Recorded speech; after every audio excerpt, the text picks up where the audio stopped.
All right, week 4.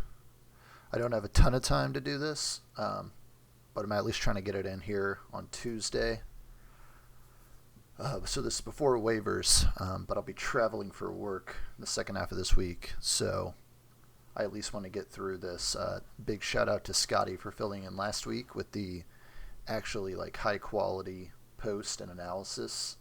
I'm just going to be doing my rapid fire through all of our teams, calling out what I think is real, what I think isn't.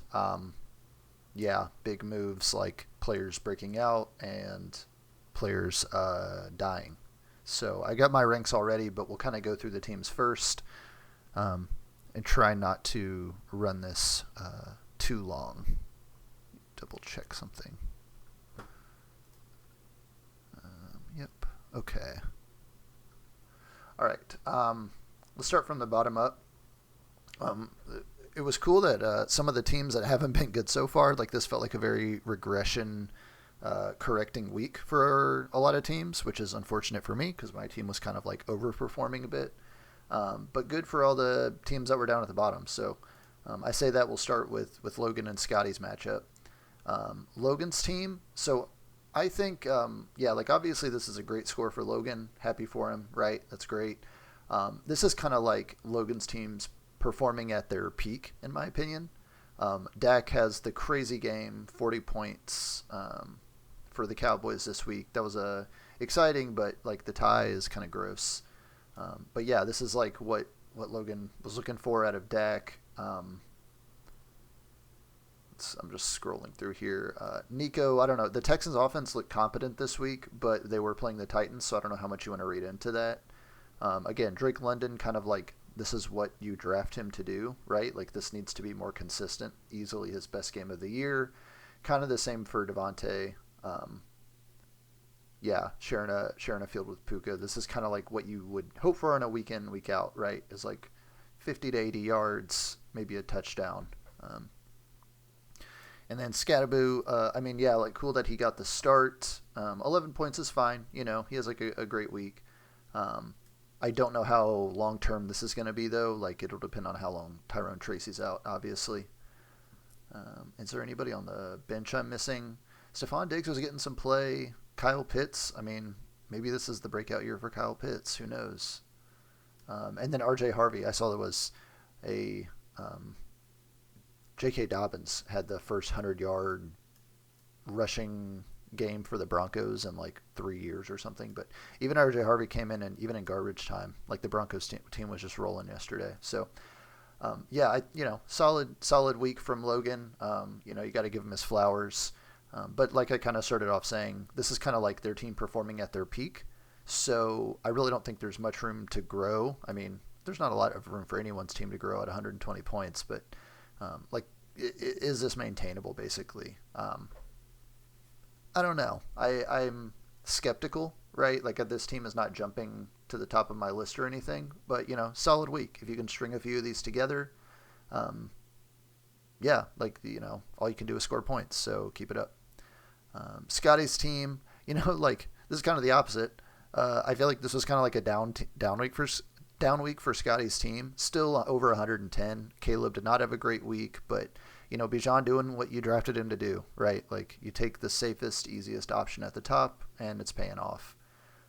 Same with Justin Jefferson, just his team is trash, and he's still doing what he needs to do, so that's great. Quentin Johnson continuing to have a good season. Zay Flowers even getting more passing than I would have thought. Bench is still not much to write home about. Matthew Golden did have a couple good plays and a couple dumb plays in that game. I don't know. Not much to say about Scotty's team. Wasn't a huge riser or faller in my opinion of teams this week.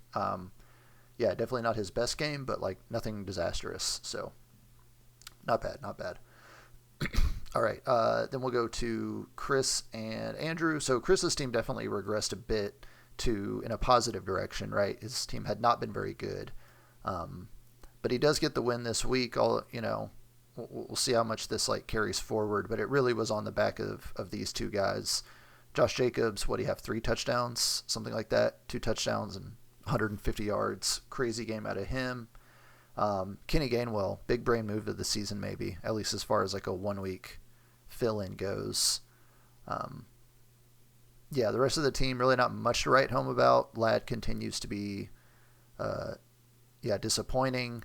Trey Benson, not exactly what you were hoping for as a fill-in, but I still think he's a good pickup. Now, the big things that are moving Chris's team around here, obviously, so I will call out that he's got a few guys on his bench here that could come back and help. McLaurin has been incredibly mids this year, but him being out and Jaden Daniels being out, this is still value here, right? Like, I hope Chris doesn't drop Terry. He's kind of, unfortunately, in one of those positions where, like, you can't really trade him, but you can't really drop him, and you also can't really start him. You just have to kind of let him ride on your bench, in my opinion. But he does have Rashee Rice coming back at some point. But really, even with this great score, the biggest knock to Chris's team is like losing Lamar. I think he said he's going to be out like 2 or 3 weeks with a hamstring, something like that. So that's really rough because Chris drafted him high and he needs those points. And I don't think the rest of his team, they had a great week, but I don't think you can count on Kenny Gainwell, going for 25 plus a week to kind of carry this team. So, again, can't knock a guy scoring points. Great team, trending the right direction. This does scare me, though, for the next few weeks anyway, for Chris's performance. Andrew's team. So what I'll say about Andrew's team, I've thought this basically every week, I just haven't done a bunch of power rankings, is his team is like not good, right? They just had the lowest scoring points this week. They, he's in won one game, tied for last place in wins. I look at his roster though, and it's like, it just feels like it should be a better team to me. I don't know how else to describe it really. And like Baker's doing well. A-Chain is, he had a touchdown and some nifty moves in that game. JT, this is his worst game of the year. I feel like he is potentially a RB1 on the season. The amount of work they've been giving this guy, is just bananas. So that's huge for your team, obviously. Andrew picked up the number 1 tight end, I believe, off waiver wires last week. Yeah. I guess he's number 1 because last week he had a couple touchdowns, but still over 10 points this week. Can't hate on that from a tight end. And then he's got like Devontae and then Jacoby Myers, who are of course underperforming. Like he lost this week, but these guys are just like too talented to continue putting up under 5 points a game. And then if we look on his bench, of course he has Kittle waiting to come back. T. Higgins has been like a non-factor since Burrow went out, and then he does have Pacheco here for a little bit of depth. Like this. I'm just calling out, like, this team does not seem like it should be as bad as they are, and I don't know what Andrew should do about that. He doesn't have good receivers. Maybe Wandale gets some extra throw because Malik is out, but I don't think Wandale's as good as him, and now he has Jackson Dart throwing to him, which even that actually might be an upgrade compared to having Russ in there. But it's not like I don't think Wandale's going to suddenly become an wide receiver 1. Same with Godwin. So maybe, his wide receivers are not great. Probably his best talent is T. Higgins here, and he's useless without Joe Burrow. But then he also needs like Devontae to step up. So I don't know. I guess it's just like these wide receivers dragging his team down. But he seems like he should be better, and he's just not. So it's actually been hard to rank Andrew's team. All right, then we'll move on to, let's start here with Trond. He has one of the best games in the first week, and then he just has been collapsing ever since. He's carrying 2 quarterbacks, can't pick the right one to start on a week-to-week basis. The rest of his team honestly looks like just kind of pedestrian, average to below average. Saquon is just, not quite matching what he did last year in terms of points. He's fine, but probably not what you wanted out of a first-round running back. Breece Hall, again, fine. I'm actually surprised that he's even maintained his performance with that Jets offense. I just don't think Justin Fields running that offense is conducive to Breece Hall scoring a lot of points. But hey, we'll see. Marv Harrison finally catches that TD. The dude looks so relieved when he caught it. Happy for him, but again, I don't know how consistent that's going to be.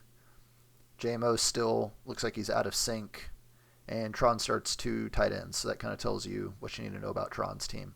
Not great. Nothing on the bench really to speak of. Not a great team. Not a great week.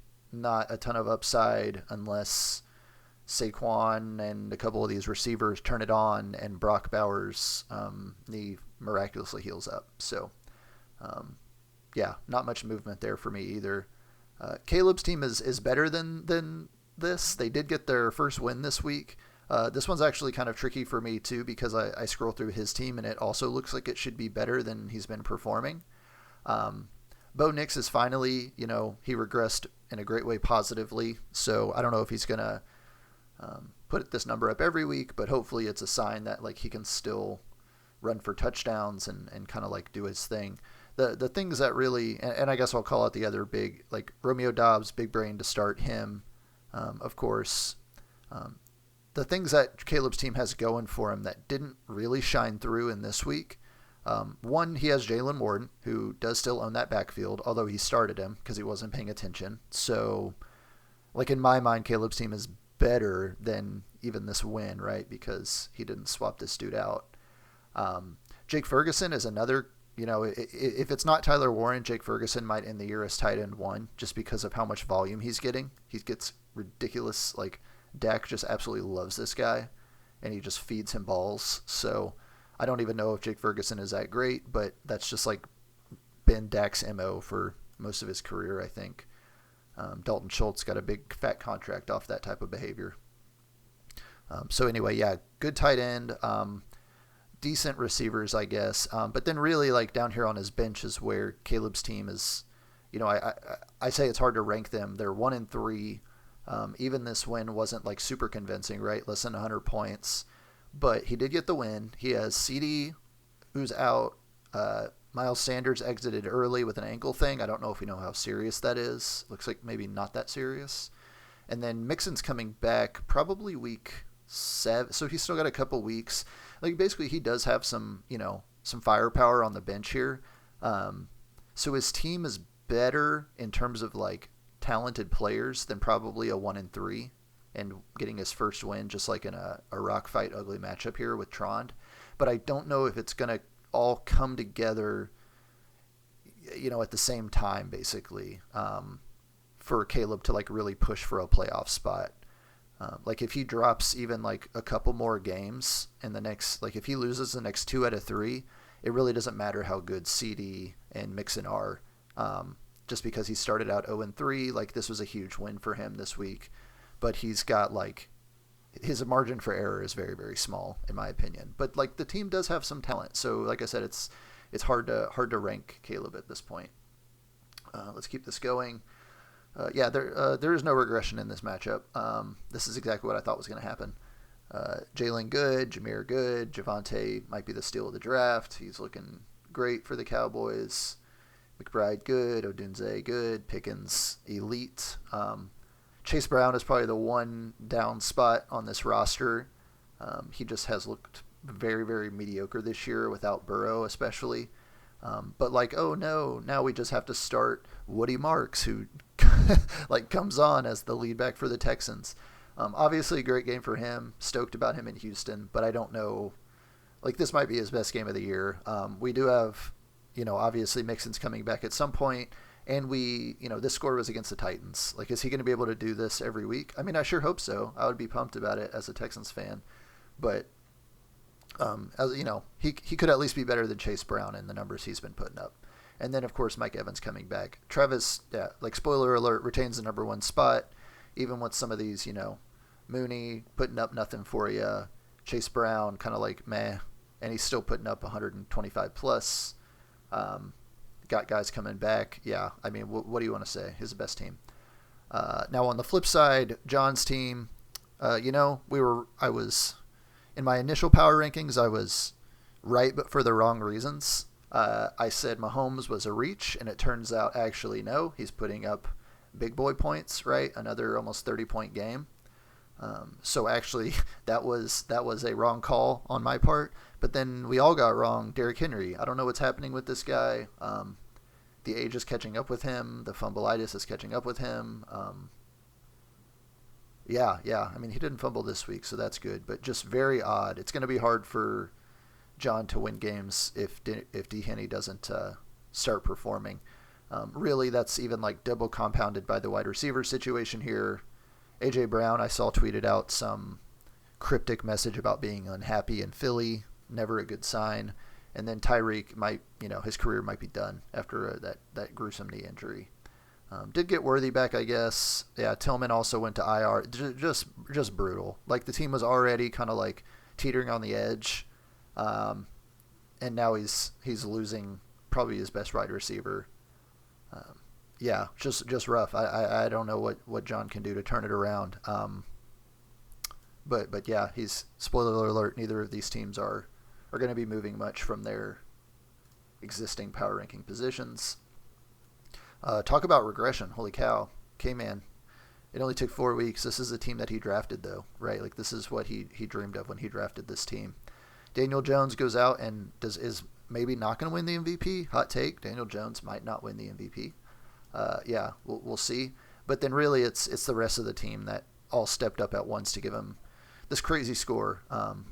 Omari and Hampton look good. Yeah, Bucky Irving looked good. We'll see if he has to miss a game. Uncertain for week 5. Yeah, we'll see. Garrett Wilson is still, even with a less than pass happy offense, he's just good enough to, or I think it's more like he's the only receiving threat on the Jets. He's getting the attention in the passing game. Tyler Warren, yeah, could legitimately finish as tight end 1 his rookie year. Insane. I guess rookie tight ends are just like a thing now. DK Metcalf throws a hissy fit and it works out for him. And then Genty finally has that game everyone was expecting out of him. So yeah, really nothing much on the bench here to speak to, I guess. But yeah. I mean, a great game from K-Man. And if these trends continue, which I think they could, I don't think Genty and Hampton are going to be putting up 20, 30 points a game. But if they're kind of locked into those starting spots and those offenses kind of starting to gel around those two guys as their identity, right? Then I could see this team continuing to win and sneak up the board and threaten for playoffs as we get towards the mid part of the year. Carl's team, yeah, just kind of like a down week. I don't think there's anything on here that really moved the needle for me for Carl's team. Obviously, not a good week, but nothing that really would push him down either, in my opinion. Not much on the bench other than, of course, waiting for Jaden Daniels to come back, which again should just be positive regression more than anything. Dobbins has a great game. Unfortunately, doesn't find the end zone. Jamar Chase is still good. I don't know if it's Burrow or the O-line there. They got to figure out something. Igbuka keeps delivering here. Coleman's going to be hot and cold. Pollard's going to be hot and cold. And then this is just a down week version of this team. So take the L this week, but still a solid average, maybe slightly above average team for Carl. So no reason to panic, in my opinion. All right, then we'll go with Mark's team. So I had Mark way up in my power rankings to start the year. He dropped a few spots, and he has bounced right back up, mainly on the backs of exactly who you would expect. Josh Allen is kind of doing what we expected, so that isn't huge in terms of movement. But these Puka games, these St. Brown games, this is gonna carry him, right? He might be losing work with Chubb here, I guess, and then Trey Tucker, nothing to write home about. Debo has a great game. Just waiting for Aaron Jones to come back. Just a solid team. I don't know, there's really, it's not complicated. He has good players, he's winning games, he's putting up points. Nothing that I see here is, I think this is obviously a bit on the high side of what he's going to count on week to week, but I don't see this as a fluke, basically. I think Mark is 110 points a game pretty easily most weeks. My team kind of has a couple disadvantages, I guess, here now. There's still talent on this team, but all that depth that I had is now wiped out basically in 1 week. I was like didn't have enough bench spots for everybody that I wanted to kind of like hold on to, and that has all now been annihilated. Yeah, that's just fantasy for you. What are you going to do? Herbert, has gotten progressively worse every game. I don't know if I'm going to hold on to him or try to do something else. Yeah, he just can't quit throwing picks. I don't know what the fucking deal is here. James Cook is solid. Kamara is just on a shitty offense. And then the big one, of course, is losing my first round pick. I think this is a first round pick, the first round pick to get injured for the year. So, it's just luck. That's just how fantasy rolls, right? So yeah, Quinshon doing his thing. Parasol also injured. Don't know if he's going to come back. Still have a pretty beefy bench though, I will say. Yeah, it looks like I made mostly the right decisions this week in terms of starting guys. But ultimately for my team, I still think I'm good. Like I think I'm a above average, maybe average to above average team. But I was really hoping to threaten for like a top 2 or 3 spot, maybe get lucky and get a bye week or something. But I think with Malik going down, like, the whole saying about like you can't win your league at the draft, but you can lose it is because like if you take the wrong guy in the first round, where most of your points are, the biggest chunk of your points are expected to come from, it's extremely hard to bounce back from that, right? And that's essentially what happened to me with Malik, right? Is like there is no fill-in for your first-round pick. You don't, even if you have their handcuff, they're not a first-round talent, right? So, yeah, I mean, it just is what it is. It's I'm going to need really my only hope here to try and match my, what I need out of a wide receiver one is for BTJ to come back and live up to his namesake for the Gooners. Yeah, the dude, it's just been an unfortunate start to the year for him. But I do still think he's talented. I have watched a couple of Jags games. I mean, they played the Texans once already. But in my opinion, I think the dude still has it. I know there's like rumors floating about a wrist injury or something. I don't know how real that is. One, he does look scared. He looks like he wants to avoid contact, which I don't know what that's about. He wasn't like that last year. But also, like, T-Law is not throwing him good balls, is what I would say. Like, they are not on the same page. They are not in sync. He was getting force-fed the ball by Mac Jones last year, and that helped him prop up numbers. And I guess it was just, like, good enough. And that's just, like, not repeating with Trevor Lawrence this year for whatever reason. I don't know. But yeah, hopefully I have a bench. I don't think I'll like tumble down the rankings or anything. Just like the sheer number of players I have.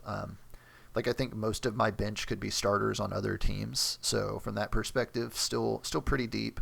But yeah, I mean it's not good, right? Like my upside has been severely capped. So anyway, that's the run through of all the teams. Let's take a look at the rankings now. First place, Travis, then Mark, Scotty, Carl, myself at 5, K-Man, Caleb, Chris, Andrew, Logan, Trond, and John. And here's the movement. Like I said, I had moved Mark down a few spots. He jumped right back up. Big week for him this week. Yeah, hopefully nothing too crazy here. I guess the one that I will call out here when I was looking at this, yeah, I have Caleb up here at 7 over Chris, actually, even though Chris has more wins on the season, more cumulative wins. These two were hard to rank for those reasons that I had talked through, is that I feel like Caleb's team is one, just getting unlucky, but then he's also not doing a good job of like managing his roster so far. But I think whenever he has all his guys healthy, I still would almost rather take his roster over Chris's. So these teams are very, very close, but I think that's like the one big thing sticking out of like, what the hell? Otherwise, yeah, I mean, you could even argue for K-Man over me at this point with my, the neighbor's injury and then Hampton and Genty coming on. So I think these are close. I think my tiering at this point would be probably Travis by himself in tier 1. Mark and Scotty and maybe Carl in tier 2. And then myself, Matt, Caleb. I think this is like my tier 3. Maybe include Chris. Andrew's kind of like in his own tier. He was so hard to rank. His team looks so good on paper, and they're just not performing, and I don't know why. And then, round out the bottom with Logan, Trond, and John, unfortunately. That's power rankings this week. I was looking at the schedule comparison here just to see, who did I see? So Trond had the 10-win week, and then he hasn't been over 3 wins since then. Andrew has the 1 good week and no good. See, Caleb doesn't have a single week over, over median score. Same for John. And